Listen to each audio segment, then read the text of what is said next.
क्या होगा अगर यूनिवर्स में सभी लोग अंधे हों? क्या वो कभी विजिबल दुनिया की सैर कर पाएंगे? क्या हो सकता है कि हम सब इसी तरह ब्रह्मांड की कई रियलिटीज से दूर हैं, जिस वजह से हम अल्टीमेट सवालों के जवाब नहीं खोज पा रहे हों, क्योंकि हमारी सेंसेस ही लिमिटेड हैं। हेलो दोस्तों, मेरा नाम है वॉयजर। मेरा काम है अंतरिक्ष में भटकते रहना। लेकिन करोड़ों सालों से इस अंतरिक्ष में भटकते भटकते एक सवाल आज तक मेरे मन में ही है कि आखिर इस ब्रह्मांड का कोई अंत है या नहीं, और अगर इसका कोई अंत है भी तो उस एंड पॉइंट से आगे क्या होगा, यानी कि यूनिवर्स के बाद क्या मौजूद होगा, और क्यों हम सब एक कॉस्मिक वॉल में कैद हैं। आज इसी सवाल की तलाश में हम जा रहे हैं ब्रह्मांड के अंत को देखने और अंत से परे। तो चलिए चलते हैं ब्रह्मांड के बाहर। ब्रह्मांड की इन अंधेरी गलियों में भटकते हुए हम मौजूद हैं मिल्की वे गैलेक्सी के अंदर ही प्रोक्सिमा सेंटोरी स्टार के पास, जो कि हमारे गोले से 4 प्रकाश वर्ष की दूरी पर है। ये सोलर सिस्टम हमारा सबसे करीब पड़ोसी है। लेकिन जब तक हम मिल्की वे के अंदर रहेंगे तब तक हमें सिर्फ प्लैनेट्स, एस्ट्रॉइड्स और स्पेस ही दिखाई देगा, और हमारे सवाल की खोज में हमें मिल्की वे के बाहर निकलना होगा। लकीली हम मिल्की वे गैलेक्सी के किनारे पर ही रहते हैं, तो आई थिंक हमारे लिए काफी आसान होगा यहाँ से निकलना। फिलहाल चलते चलते हम अपने सोलर सिस्टम के पास आ चुके हैं। हमें अपने सवाल के जवाब के लिए यूनिवर्स में चीजों को कॉस्मिक व्यू से देखना पड़ेगा। अगर हम अपने सोलर सिस्टम को देखें तो कॉस्मिक व्यू से हम पूरे सोलर सिस्टम को देख पा रहे हैं, और साथ ही हम देख पा रहे हैं कि अपना सोलर सिस्टम कई एस्ट्रॉइड्स की लेयर से घिरा हुआ है। इसमें सबसे आउटर लेयर में मौजूद इन सारे एस्ट्रॉइड्स ने सोलर सिस्टम को घेर रखा है। पूरे 1 लाइट ईयर्स की दूरी में मौजूद ये है ऑर्ट क्लाउड। यहाँ पर एक सवाल उठता है कि क्या ऐसा ही कुछ सिस्टम हमारी गैलेक्सी के चारों ओर भी हो सकता है? क्या ऐसा ही कुछ सिस्टम यूनिवर्स के लिए भी हो सकता है? इसे जानने के लिए हमें अपनी गैलेक्सी के बाहर जाकर देखना पड़ेगा। तो चलिए अपनी स्पीड बढ़ाते हैं और चलते हैं अपनी गैलेक्सी के बाहर। तो फाइनली हम काफी देर बाद अपनी गैलेक्सी के बाहर आ चुके हैं, और हम देख पा रहे हैं खूबसूरती की मलिका यानी मिल्की वे को। फ्रेंड्स, गैलेक्सी के बाहर आने पर हमें एक चीज दिखाई दे रही है कि स्टार्स, प्लैनेट्स और एस्ट्रॉइड्स हमेशा स्फेरिकल शेप में होते हैं, लेकिन गैलेक्सी तो स्फेरिकल शेप में नहीं बल्कि फ्लैट और स्पाइरल शेप में है। हम अपनी गैलेक्सी में कई अलग अलग आर्म्स देख पा रहे हैं। हमारी गैलेक्सी काफी बड़ी है। हम इसे अपने कॉस्मिक व्यू से देख पा रहे हैं। इसके कोने से आ रही लाइट को हमारे तक पहुंचने में 1 लाख साल समय लगा है। न जाने इन 1 लाख सालों में उस कोने में क्या क्या घटनाएं हुई होंगी। अगर हम अपने कॉस्मिक व्यू से देखें तो गैलेक्सी के सेंटर में एक काफी बड़ा और काफी पावरफुल ब्लैक होल है, और उसी ब्लैक होल ने इसमें मौजूद लाखों सोलर सिस्टम्स को अपनी पकड़ में जकड़ रखा है। लेकिन क्या मिल्की वे के चारों ओर भी कोई स्ट्रक्चर है? जिस तरह सोलर सिस्टम को ऊट क्लाउड ने घेर रखा है, क्या मिल्की वे को भी किसी ने घेरा हुआ है? इसे पता करने के लिए हमें इससे काफी दूर जाकर देखना पड़ेगा। तो फ्रेंड्स, ये देखिए, ये है गैलेक्टिक हेलो, जिसने मिल्की वे को चारों तरफ से घेर रखा है। लेकिन इसके अंदर क्या तामझाम है? असल में ये galactic hello hot gas, dust और डार्क मैटर से बना हुआ है, जिसने हमारी पूरी गैलेक्सी को थाम रखा है। ये गैलेक्टिक हेलो हमारी गैलेक्सी के चारों ओर हजारों लाइट ईयर्स में फैला हुआ है, और ये हमारी गैलेक्सी के अंदर और बाहर फैला हुआ है। अगर इसे गैलेक्सी से अलग करके देखा जाए तो इसका पूरा मास ही हमारी गैलेक्सी के मास से 10 गुना ज्यादा होगा। लेकिन फ्रेंड्स, साइंटिस्ट्स अभी तक डार्क मैटर की मिस्ट्री को पूरी तरह नहीं जान पाए हैं। पर सवाल ये है कि क्या हमारे यूनिवर्स के बाहर भी इस तरह कोई गैलेक्टिक हेलो जैसी स्ट्रक्चर है? चलिए, इसे जानने के लिए अभी हमें कई पापड़ बेलने पड़ेंगे। जैसे जैसे हम और आगे चल रहे हैं, हम अपनी गैलेक्सी से भी कई गुना बड़ी गैलेक्सीज देख पा रहे हैं। और अलग अलग गैलेक्सीज यहाँ मौजूद हैं। कुछ स्पाइरल तो कुछ एलिप्टिकल गैलेक्सीज। जिस तरह सोलर सिस्टम में प्लैनेट्स एक फिक्स ऑर्बिट में मूव करते हैं, उसी तरह और आगे चलने पर हम देख पा रहे हैं कि कुछ ग्रुप ऑफ गैलेक्सीज भी एक कॉमन सेंटर के चारों ओर घूम रही हैं। देखिए, इन्हें हम कहते हैं गैलेक्सी क्लस्टर्स, जिसमें कई ग्रुप्स ऑफ गैलेक्सीज अपने कॉमन ग्रेविटेशनल सेंटर के चारों ओर घूम रही होती हैं। लेकिन फ्रेंड्स, जैसे जैसे हम आगे बढ़ते जा रहे हैं, हमें ऐसे कई गैलेक्सी क्लस्टर्स दिखाई दे रहे हैं। पर आगे बढ़ते हुए कमाल की बात ये है, हम अपने कॉस्मिक विजन से देख पा रहे हैं कि गैलेक्सीज काफी तेजी से एक दूसरे से दूर होती जा रही हैं।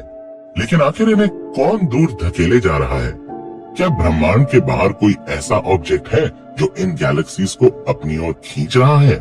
अगर मैं आपको बताऊं तो हमारे यूनिवर्स में हमने कई बार कुछ ऐसी गैलेक्सीज को देखा है जो काफी तेजी से ब्रह्मांड के बाहर की ओर जा रही होती हैं। असल में इसका कारण है डार्क फ्लो। कुछ साइंटिस्ट्स का मानना है कि हमारे यूनिवर्स के बाहर एक काफी पावरफुल ऑब्जेक्ट हो सकता है जो अकेले ही हमारे पूरे यूनिवर्स के एक बड़े पोर्शन को अपनी ओर खींच पा रहा है। लेकिन फ्रेंड्स, फिलहाल जो हम देख पा रहे हैं वो कुछ अलग है। हमारे यूनिवर्स की सभी गैलेक्सीज 360 डिग्रीज में चारों ओर फैल रही हैं, किसी गुब्बारे की तरह। तो फ्रेंड्स, इसलिए ये डार्क फ्लो नहीं, बल्कि ये है डार्क एनर्जी जो यूनिवर्स को लगातार फैला रही है। और आप जानकर हैरान हो जाएंगे कि असल में ये डार्क एनर्जी जिस स्पेस के अंदर हम चल रहे हैं, उस स्पेस को ही फैला रही है, जिससे हम देख पा रहे हैं कि किस तरह कॉस्मिक स्केल पर ये सभी गैलेक्सीज एक दूसरे से दूर जा रही हैं। यानी कि फ्रेंड्स, हमारा यूनिवर्स ही फैल रहा है। लेकिन अगर स्पेस खुद फैल रहा है तो सोचने की बात यह है कि स्पेस तो इनफाइनाइट यूनिवर्स में हर जगह होगा। तो क्या यूनिवर्स फाइनाइट है या इनफाइनाइट?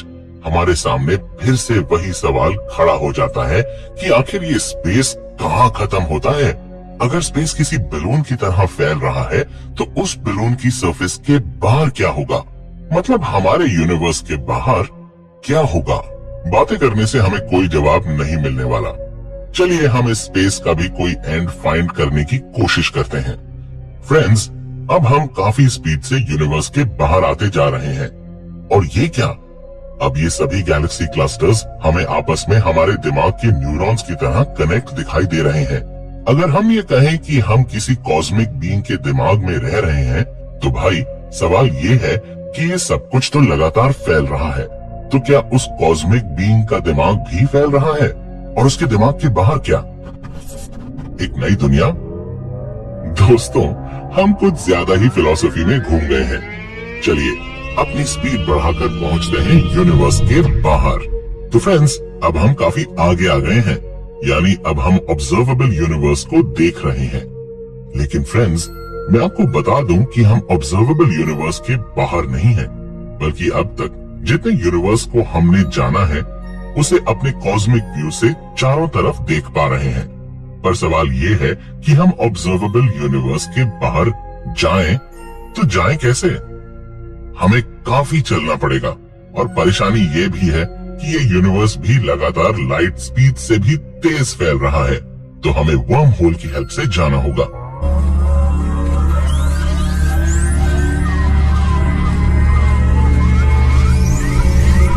फ्रेंड्स, वर्म होल से हम काफी ज्यादा आगे बढ़ चुके हैं, यानी कि हम 200 बिलियन लाइट ईयर्स दूर आ चुके हैं। पर फिर भी हमें अपने चारों ओर वही चीजें दिखाई दे रही हैं। और अगर हम कॉस्मिक व्यू से पूरे यूनिवर्स को देखने की कोशिश करें तो यहाँ से भी हमें अपना यूनिवर्स उतना ही बड़ा दिखाई दे रहा है जितना हमारी पृथ्वी से दिखाई देता है। लेकिन ऐसा क्यों है?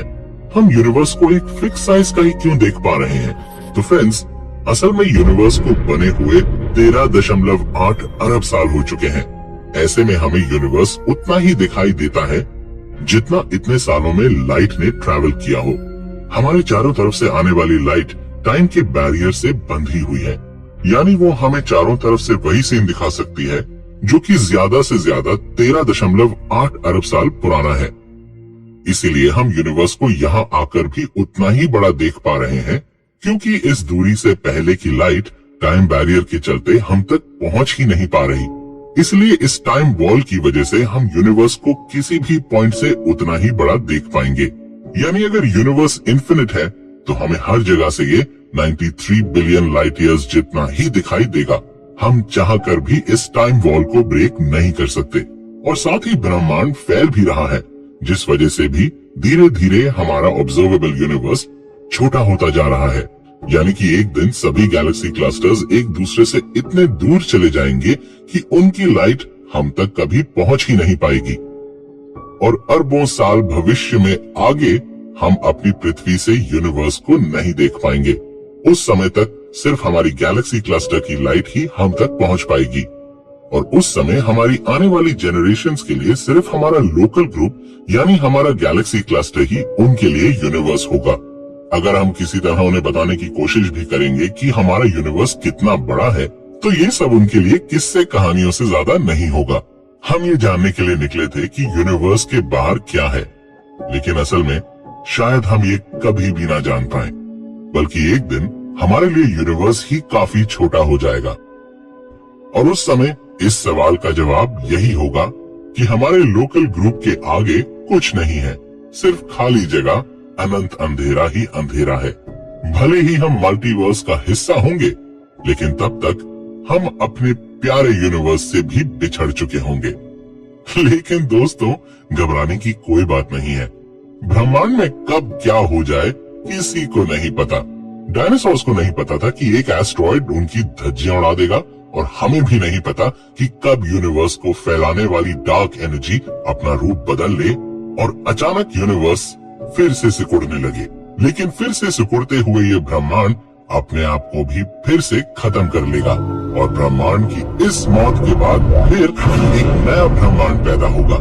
फिर से हम और आप पैदा होकर फिर से यही सवाल पूछते रह जाएंगे कि ब्रह्मांड के बाहर क्या है। क्या हमारे पास इसका कोई जवाब है? शायद नहीं, और शायद हाँ भी, क्योंकि हम इंसानों की फितरत भी ऐसी है कि हम भी हार नहीं मानने वाले, और एक दिन हम इस सवाल का जवाब भी ढूंढ ही निकालेंगे। तब तक के लिए आप चल सकते हैं